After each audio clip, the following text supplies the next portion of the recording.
would be nice if there was a one-size-fits-all path to success, wouldn't it? An individual's blueprint for success is as unique as their fingerprints are. I'm Gary Cornwell, president of Galactic Performance Solutions. As someone who didn't come from much, I had to come a long way to get where I am today. In the end, I did find my way, and I want to help you find yours too. I may not have the exact answers for your circumstance and how to build a successful life, but what I know for sure is that you have those answers within yourself. Welcome to Beyond the Blueprint, the podcast that focuses on helping you become the best, brightest, and most financially secure version of yourself. Hello, everybody. Welcome back to Beyond the Blueprint, where we move beyond generic success strategies and we help you build your custom roadmap to a fulfilling, financially secure, and joyful life. My name's Gary Cornwell, and I'm your partner in this journey, at least I hope I am, this journey of discovery and success. Let's start off today's podcast by turning in your homework. So what did you do since the last time we spoke? How did you invest in yourself? Did you take a class? Did you read a book?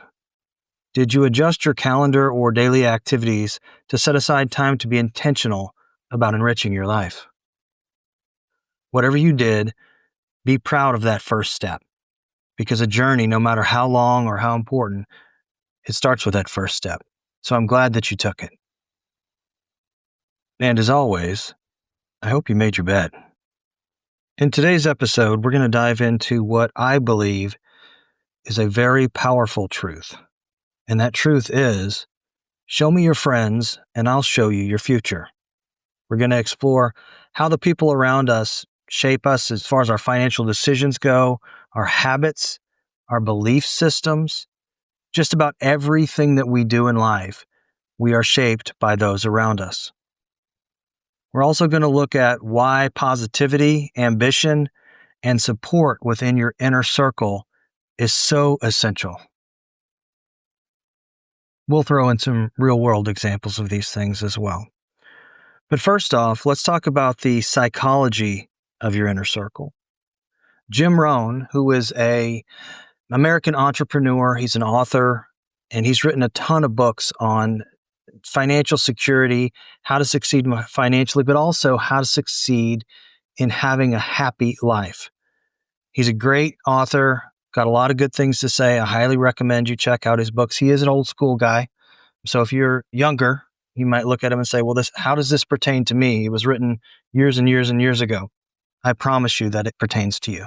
The things that he said hold true today, just like they did back then. So Jim Rohn once said, you are the average of the 5 people you spend the most time with. One of the many things that I agree with Jim on. And it's not just me, there's science behind it.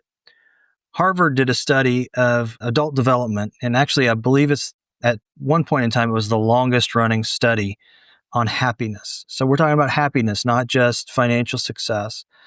And the study at Harvard found that strong social connections and positivity are the biggest predictor of long-term happiness and health. In addition to the Harvard study, Yale teamed up with UCSD in 2008, and they did a study that concluded that happiness or dissatisfaction spreads through a social network by up to 3 degrees of separation. So I'm not talking about social media. I'm talking about a social group. So whether you're happy, sad, successful, not successful, all these things are added to by the social group that you're in, but as well as the group you're in, out to 3 degrees of separation. And additionally, a 2014 study in Psychology Science said that motivation, risk behavior, and emotional states are strongly influenced by your peer group. So the takeaway, your friend group is like an emotional and financial thermostat. What they do, you're going to tend to do. What you do, they are going to tend to do. So we're going to talk today about picking the right group, making sure that you are holding up your end of the bargain within that group, and that you are shielding yourself from people that you have a relationship that you may have grown up around, that you truly like, maybe some people that you truly love, that you need to be cautious about how you spend your time with them and what you let rub off on you that is partially maybe the way that they live their life. Let's first talk about the financial impact of your social inner circle. We're going to talk about the emotional side here in a minute, but we're going to start off with the financial impact that those around you can have. The spending habits that you have are contagious. And also, the spending habits of those around you that you're the closest to are also contagious. So, if your inner circle spends lavishly and doesn't invest, chances are that you won't invest either, and that you will participate in the high end dinner that you probably, well, you certainly didn't need it unless it's a business situation, but it's something that you wanted, but maybe the money that you spent on that high end dinner, you could have invested in one way or another, and vice versa. So if you tend to be around people that spend lavishly, whether that's on food, consumable goods, it doesn't matter what it is. I'll give you a great example. For me, I wear cowboy boots almost every day. And the most comfortable thing in the world to me, I have more pair of boots than I do shoes because that's what I wear. And I absolutely love boots. I think there's an art to them as well as a utility. I have enough. If I tend to be around somebody that is going to want to go to a high-end boot store that makes custom boots, I'm probably not going to go because I don't want to be influenced by them to purchase a pair of boots that cost maybe 3-4 times what I'm typically spending on a pair of boots.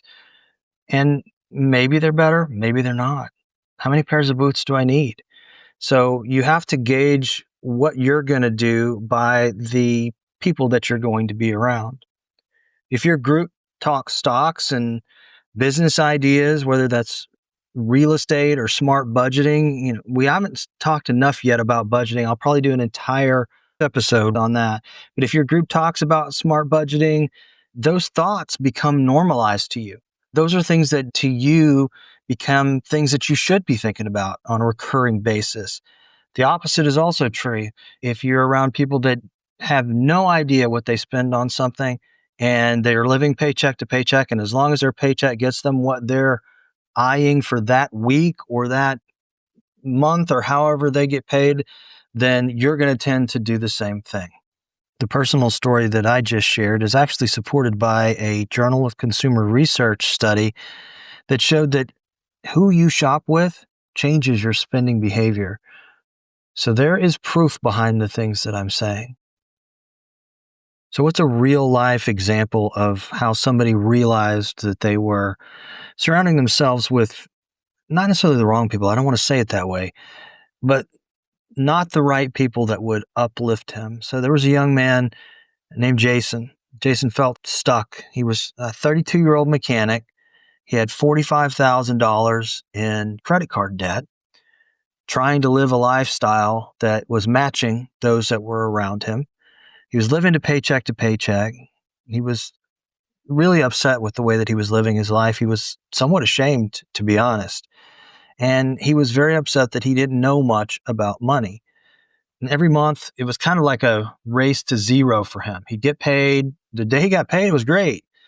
But every single day after that, whether he was out doing something or somehow or another, he was spending it all and racking up credit card debt. And once you hit that level of 45,000 and you're living paycheck to paycheck, that is a daunting task that it takes to overcome.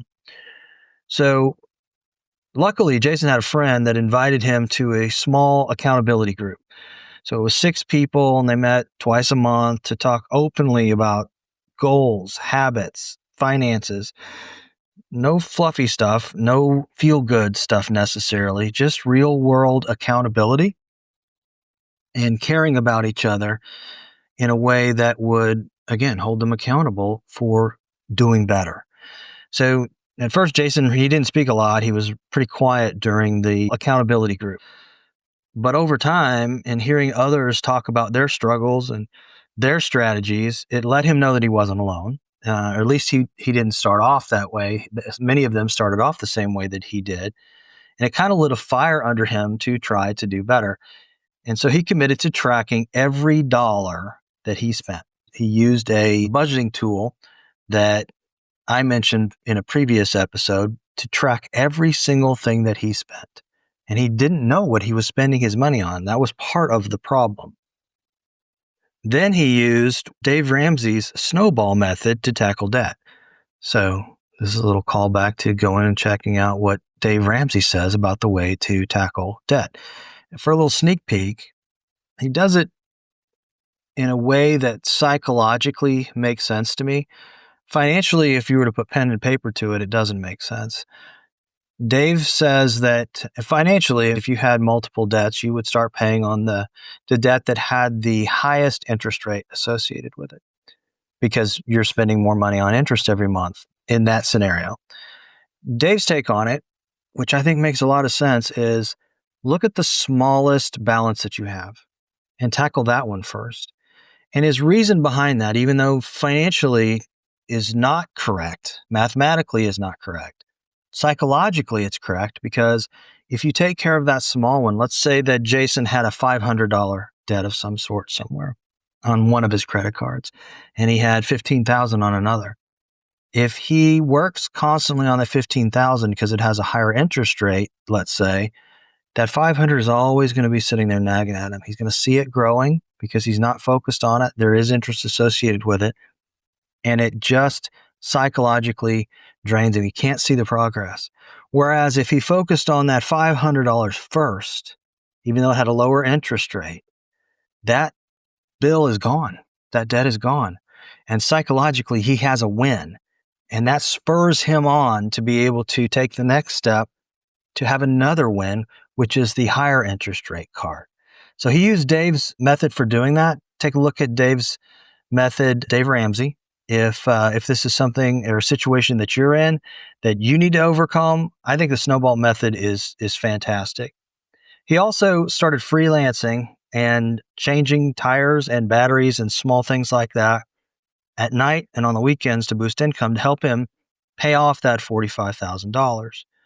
The accountability group pushed him when he wanted to quit. When he got tired, he didn't want to work all the time. He sees all this stuff on social media and he just thinks that, like a lot of us do, that that's the way everybody's life should be. And that's the way life is for everybody but us. And so there were times that Jason got caught up in that. But the accountability group held him to task. And they were fundamental, not only in helping him succeed, but they were a part of what helped change his life.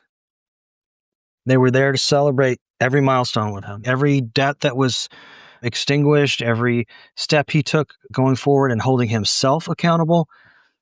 They celebrated with him and he celebrated theirs as well. This is not a one-way street. This is a group of people supporting each other and improving.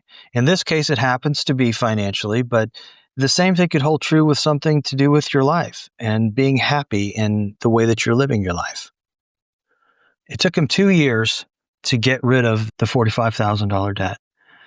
And some of us would look at that and say, I don't want to, in my mind, suffer for 2 years to be able to extinguish that debt. Well, sooner or later, you're going to have to. You're going to have to do one of two things. Either you're going to have to buckle down and take care of it, or two, you're going to have to file bankruptcy. And that follows you for a long time. And that completely limits your ability to better yourself in a lot of different ways. That snowballs in a negative way. It's my opinion you should avoid that at all costs. I don't want to sit here and say there's never a time for that, because there is, but it should be the last ditch effort. You should try everything else first before you go down that road. So it took him 2 years, but after 2 years, he was completely debt-free. Within a year after that, he had 6 months of emergency savings saved up, and he had maxed out his Roth IRA for the year. Go back to the episodes on investing, and you'll see what a big deal that is. The fact that he's not only paid off his debt, has some savings, and he's maxing out his Roth, he is definitely on the road to success. So fast forward to today, he owns a small body shop.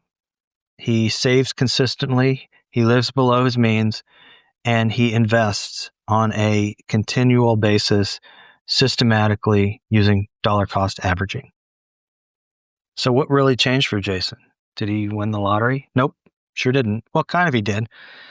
He didn't win the lottery in the way that people would think so, but he did when he surrounded himself with people that he knew would help him focus and that were working on the same goals that he was working on and that were interested in the same things that he is interested in. And it's not just Jason that succeeded. The group itself overall moved forward, and all of the members who are currently still active are more successful today than they were when they joined the group, many of them by exponential amounts. So let's talk about how the people around us affect us emotionally. How do they affect our day-to-day happiness? And not just that, how do they affect our health? A study at Brown University found that if a close friend of yours becomes obese, your chance of becoming obese increases by 57%. Those are hard numbers. Those are real numbers. So the people around you, whether you realize it or not, can definitely have an effect. How many of you are around somebody that you've had a long-term relationship with, whether they're a family member or a close friend, maybe somebody that you grew up with, but they just have a toxic attitude? They're not a mean person. They just are always waiting for the next bad thing to happen. And life is just horrible to them. And it's just a series of disappointments. It's a series of letdowns. It's a series of failures. And they expect that. Well, it's my contention that part of what is happening to them might be probably is their own doing. They're kind of manifesting that. What you believe can happen oftentimes will. So if you're expecting things to go wrong, if you're a glass half empty person, then the glass is going to stay half empty. And if you're around those kinds of people, and these are some of the kind of people that affect me the most, I really, really guard myself from being around this type of person because I can feel it. There's something about me that I can feel other people's emotions. And I don't know if everybody can feel it the same way that I do, but I definitely feel the emotions of those around me. And I have to force myself to be around people that are positive, that are growth minded, that are looking for things to not only continue to be good, but to grow and be better. Because if I'm around the opposite kind of person, I start to feel down. I start to doubt. And so I've been lucky enough to be conscious of that about myself and strong enough to guard against it. Now, you can't always do it. There are people that may live their life that way or may view the world and their life that way that will remain a part of your life. Maybe it's a family member and they're not going to not be family, but you do have to be careful what you participate in. So if you're on the phone with them and they just completely start talking about something that's negative, don't be rude, but change the subject and start talking about something else. Try to divert that from going down in a rabbit hole. The worst thing you can do is agree with that because then it's just going to spiral down deeper and deeper and deeper. And I promise you, if you had planned on reading a book or finishing a class that afternoon, you're going to be so down in the dumps that you're not going to want to do anything. But the opposite is also true.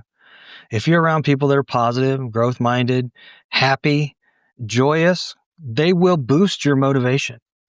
They will increase your resilience during tough times. So if you're having something going on in your life, everybody's life, things happen, whether that's an illness, whether that's a financial setback. Success is not linear. It doesn't just go up and to the right always. There's going to be setbacks. You're going to lose from time to time. Let me say that again. You are going to lose. You are going to fail. But that's okay. That's part of the entire thing. So embrace that failure. But by being around people who are upbeat, they will help you during those tough times to stay motivated, to stay resilient. They will encourage you to be ambitious, and they will help you to take calculated risks, because taking risks is definitely part of your journey, whether that's a financial risk or an emotional risk. Let's say you're a single person, and I can't speak to this greatly because I've been married for a long time. Honestly, I'm really glad that I'm not in the dating scene and that I won't have to worry about that for the rest of my life. It's not something that I think that I would enjoy in the current environment. However, if I were in that situation, I would have to take risks. If you're in that situation, you're going to have to take risks. And what I mean by that is you got to put yourself out there. If you want to meet somebody, you have to engage, whether you're the one who's making the first move or you're the one who is reacting to the first move. Life is about a series of calculated risks, and surrounding yourself with positive people will help you evaluate those risks and make them properly. Like I said, whether that's financial risk, whether that's emotional risk, no matter what it is, the right people around you will help you take the right steps. So let's look at the situation with mentors and mentorship. We talk about mentors a lot, and most people might think that a mentor is only somebody who helps you with finances or business, but that's not true. You can have emotional mentors as well, and those typically will come from within your circle of your 5 closest friends. And I guess I really shouldn't say it that way. It's not necessarily your 5 closest friends, it's the 5 people you spend the most time with, because you could have a really, really good friend and you might not see him very often. And so you really care for this person. You love this person. My best friend, I rarely see, we don't live close to each other anymore. When we're together, it's like, we haven't missed a beat. We've seen each other every day during the time that we're apart, but we can go long, and haven't seen him in a long time. Stretches, we'll reach out occasionally. I'm not a good person to have a phone conversation with necessarily, and neither is he, but we message each other occasionally and we keep in touch. But if we were in the same room together, anybody who hadn't known that we hadn't seen each other for a while would think we saw each other the previous day. So he is a dear friend of mine. I love him very much, but we don't spend a ton of time together. So he wouldn't be counted in my 5 necessarily as far as what affects me on an ongoing basis. So you can have mentorships emotionally within that group as well. And I encourage you to do that. But make sure that it's the right kind of person. Don't ever get a mentor, whether it's financially or emotionally, that hasn't either done or at least isn't heading towards being where you want to be. So if you get an emotional mentor, for example, don't get marriage advice from an emotional mentor who's been married 7 times and is currently dating 6 people. They're not the best person to give you that advice. The best person to give you that advice is the person who has been married for a long time and knows what it takes and knows that every relationship is different. So what they tell you they think worked for their marriage might have some pertinence in what your future marriage might look like, but at least there's some common ground. Don't get any kind of advice from somebody on doing something, again, whether that's emotional or financial, in the business world if they haven't done it. Don't let somebody try to tell you how to be a CEO if the only thing they've ever done is work on the production line. We've talked before, don't get me wrong. There is absolutely zero wrong with working on the production line, but it's a different skill set. You have to think about things differently if you're running a business, if you're managing multiple teams. So you need to get advice to do that from somebody who's actually done it, and hopefully somebody who's done it well. Same thing holds true with emotions. We just talked about that. So finding mentors in that small group of people, and you will be a mentor as well, whether that's financial or whether that is emotional. You've got to pull your weight in this situation. You have to surround yourself with the right people, but you have to make sure that you're the kind of person that the other people in your group are going to want to be part of their 5. And I keep talking about the 5 because we're talking about your closest friends, but your group can extend past that in specific areas. So, let's take an entrepreneurial side of things. There are success groups and mentor groups that are specifically geared towards whatever the community of entrepreneurship that you're focused in. The same thing holds true with tech startups and real estate circles.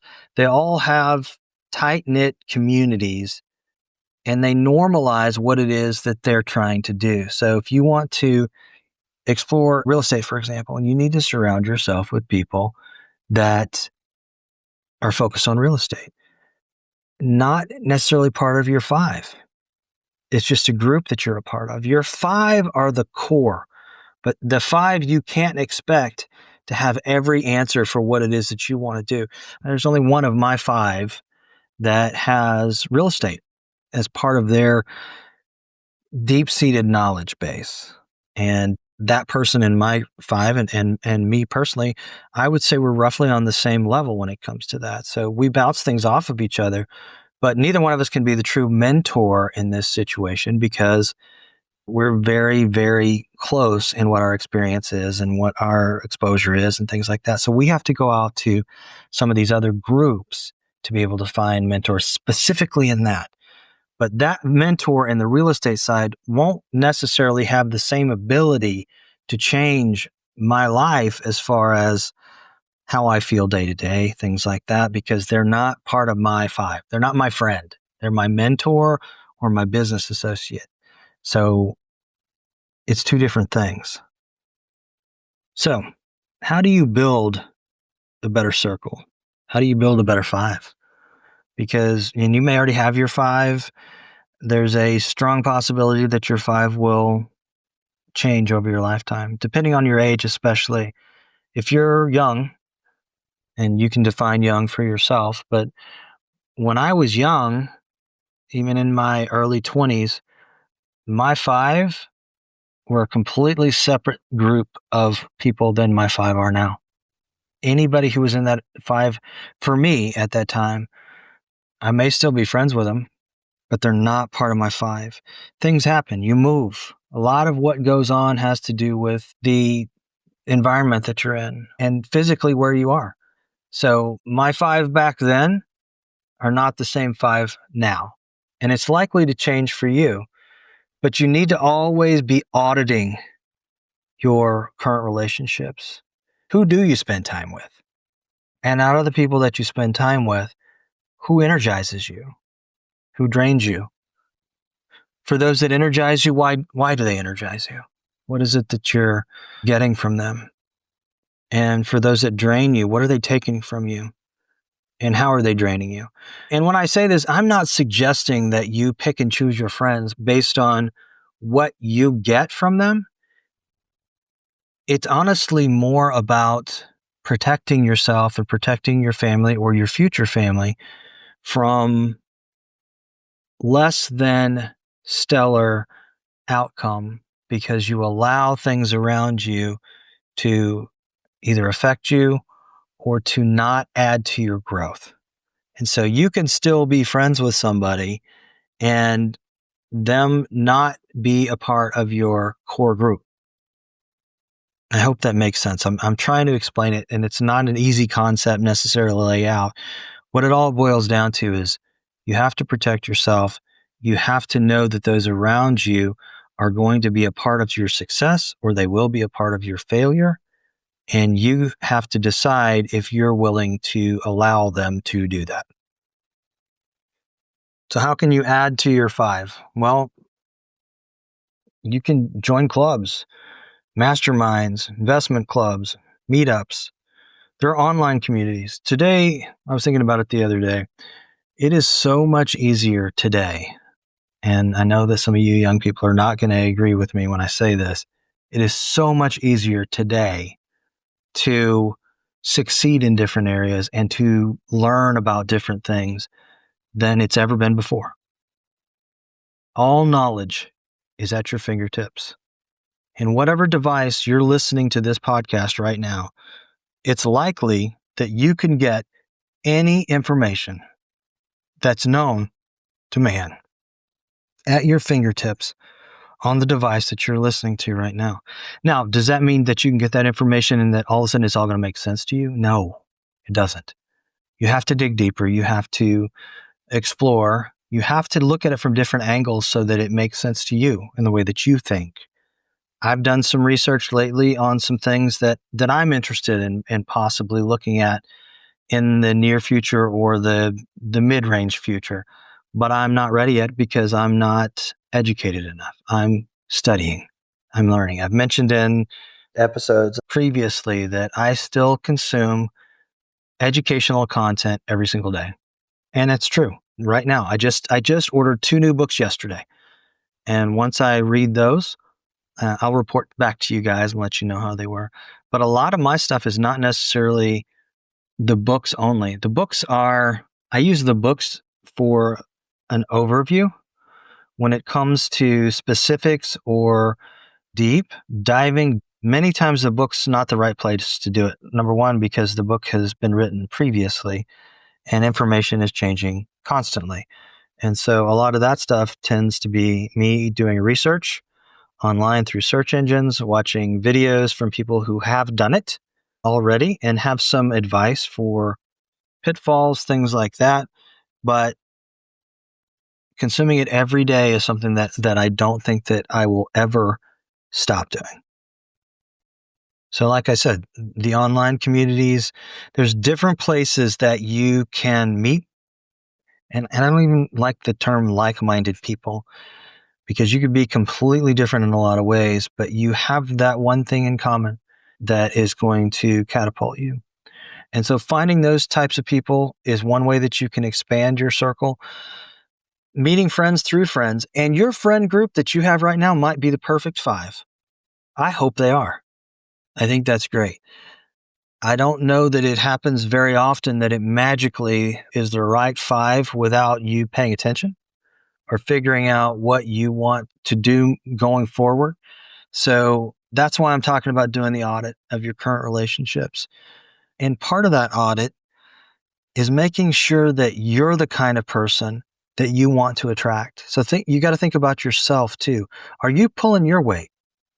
If somebody was trying to better themselves, are you the kind of person that they would want to look at and say, hey, I see this person. This person might not be anywhere near where they want to be, but I see that they're making progress. And it's all about progress, not perfection. Are you the kind of person that others will see that you're making progress in whatever direction it is that's important to you so that they're going to want to be around you? They're going to want some of that progress to rub off on them. And in return, they will give you back as much as you give to them. So do you bring value? Do you bring positivity, accountability? Or are you willing to hold those around you accountable for doing better? And are you going to be honest? Now, honest doesn't mean rude. And I am definitely not the person who's going to tell you to be honest to a fault where it's going to hurt somebody's feelings or it's going to have a negative effect on the relationship. But part of being accountable is being honest. But out of all those things, the positivity to me is the biggest part. Be positive and don't be lazy. A lot of the things that I see, people can have all the right attributes, but for some reason they just decide to be lazy. And the laziness will kill all of the rest of it. In addition, when you're doing your audit, you need to realize that you're going to have to set some boundaries at some point.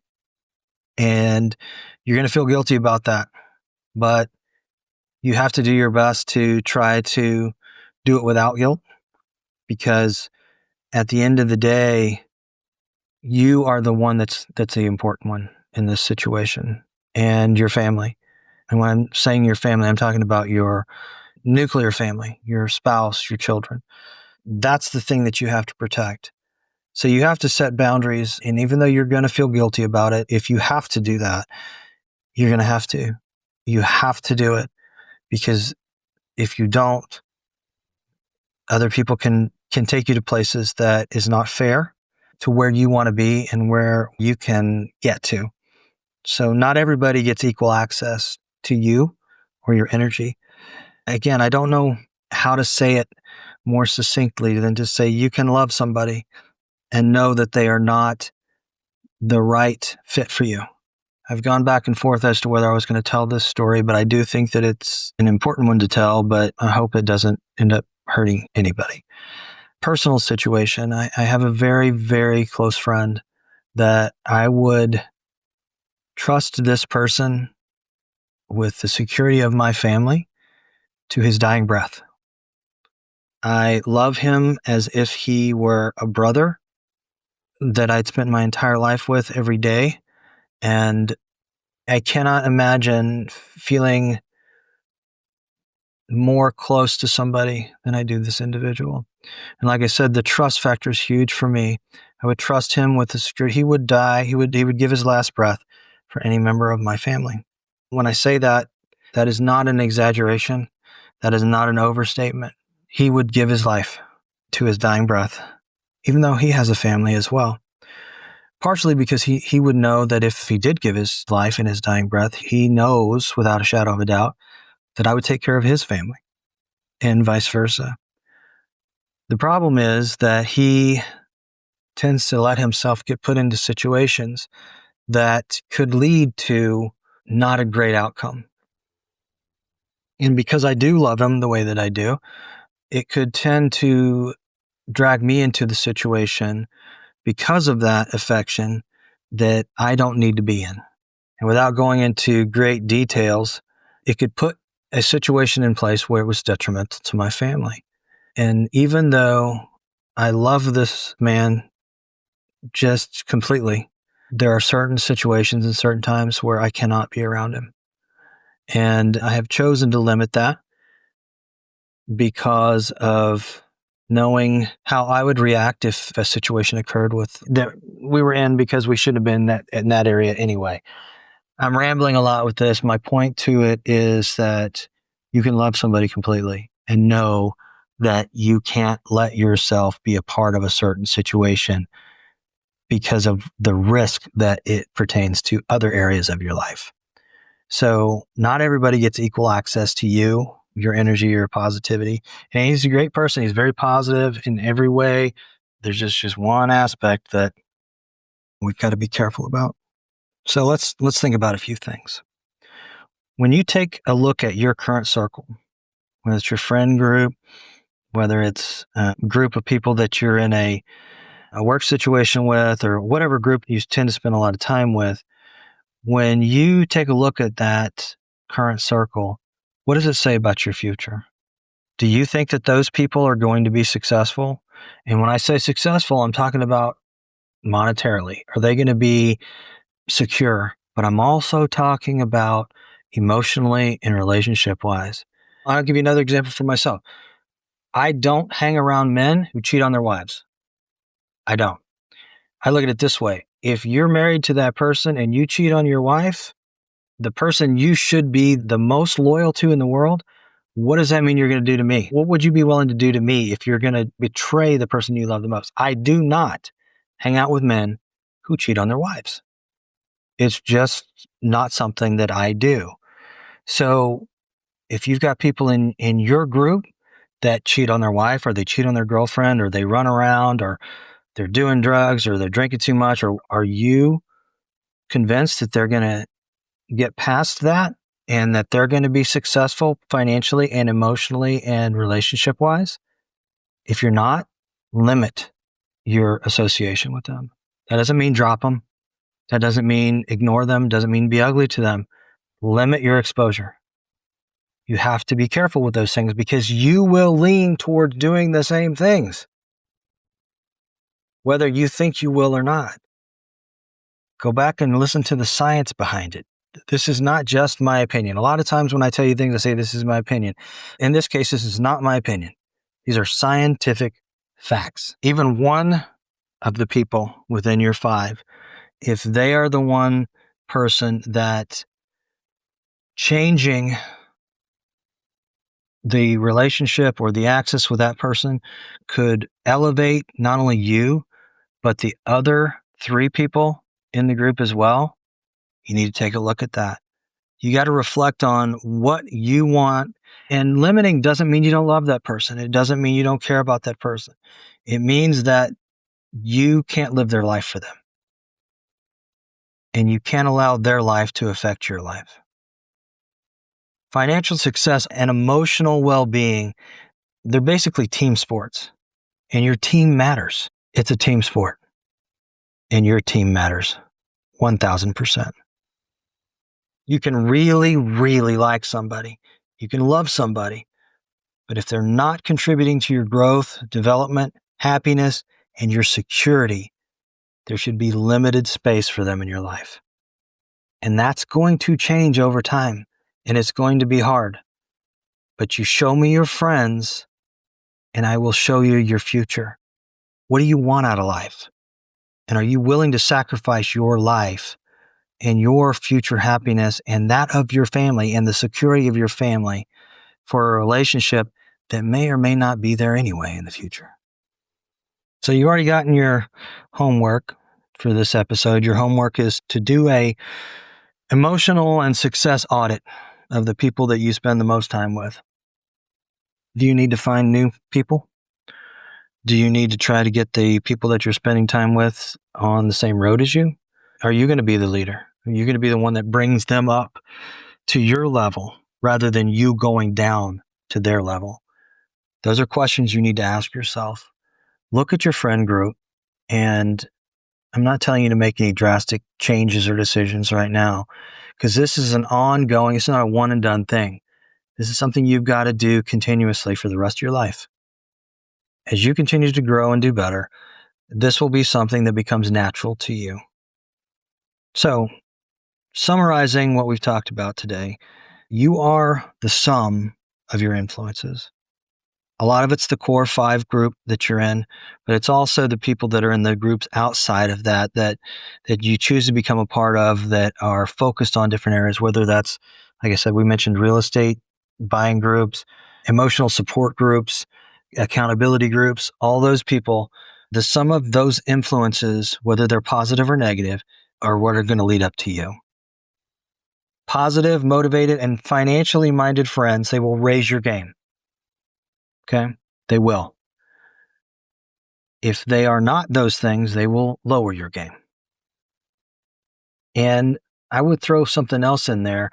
If your friends are the ones are raising your game and you're at the lower level, you need to step it up. You need to figure out how to not only contribute, but you need to be a part of what is making them successful. In addition to that, if you're in a group of people that you're the most interesting person in that group, find a new group. You don't need to be the one who's leading everybody else because you've got nothing to learn then. The best spot to be in that group is right in the middle. You can be a source of motivation for some, and others are going to be what motivates you. The best spot to be is right in the middle, which is a weird statement, but that's kind of where the sweet spot, so to speak, is. So when it comes to your group, choose wisely and build intentionally. There's that word again. I love that word, intentional. Build your group intentionally. So do me a favor, share this episode with somebody that you admire. Share it with somebody that you think that could get some benefit from it. Also, if you wouldn't mind, please subscribe, give us a review, and follow us for more blueprint level conversations. We appreciate you being here. Always remember, your future is being shaped by the people around you. Choose boldly because you're worth it. Until next time, work hard, be kind to one another, and believe in yourself. I believe in you. Write that down. Thanks so much for listening. Please follow our show on Apple Podcasts, Spotify, or wherever you get your podcasts. And write us a review. We'd love to get your feedback. Beyond the Blueprint is sponsored by Galactic Performance Solutions. It's written and researched by yours truly, Gary Cornwell. Producing and editing is done by the team at Resonate Recordings. Until next time, remember, you do have the answers. You just have to make the effort to find them. I believe in you.